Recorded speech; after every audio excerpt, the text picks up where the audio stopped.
But yeah guess. Thank you so much. అరే బాబు మీరేంటారు ఎంత గొడవ చేస్తున్నారు? పోనీ మిమ్మల్ని ఏమన్నా అందామంటే వీళ్ళు శివం బజే అన్నారు, మనం ఏమనడానికి లేదు. అన్ని రకాల కుర్రాళ్ళు ఉన్నారు ఇక్కడ. మన బాయ్స్ సినిమాలో తమనన్న లాంటి చిలిపి కుర్రాళ్ళు ఉన్నారు ఇక్కడ. అనిల్ రావిపూడి అన్న క్రియేట్ చేసే కామెడీ కంటే ఎక్కువ క్రియేట్ చేసే వాళ్ళు ఉన్నారు ఇక్కడ.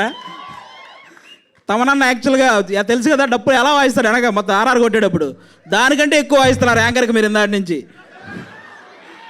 అలా వాళ్ళు ఉన్నారు.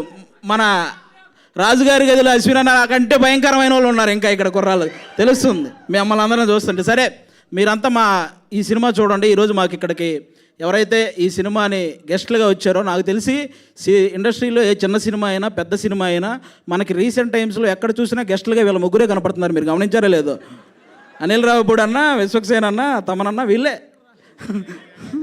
వస్తుంటారు.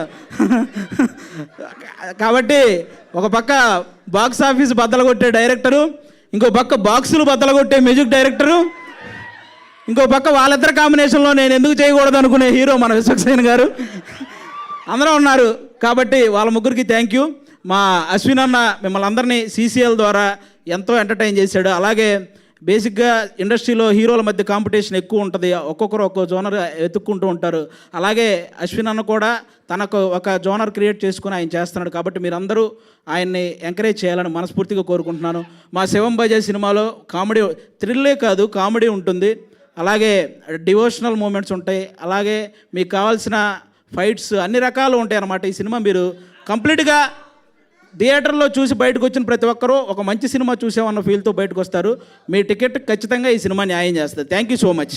థ్యాంక్ యూ ఆది గారు, thank you so much. And ఇప్పుడు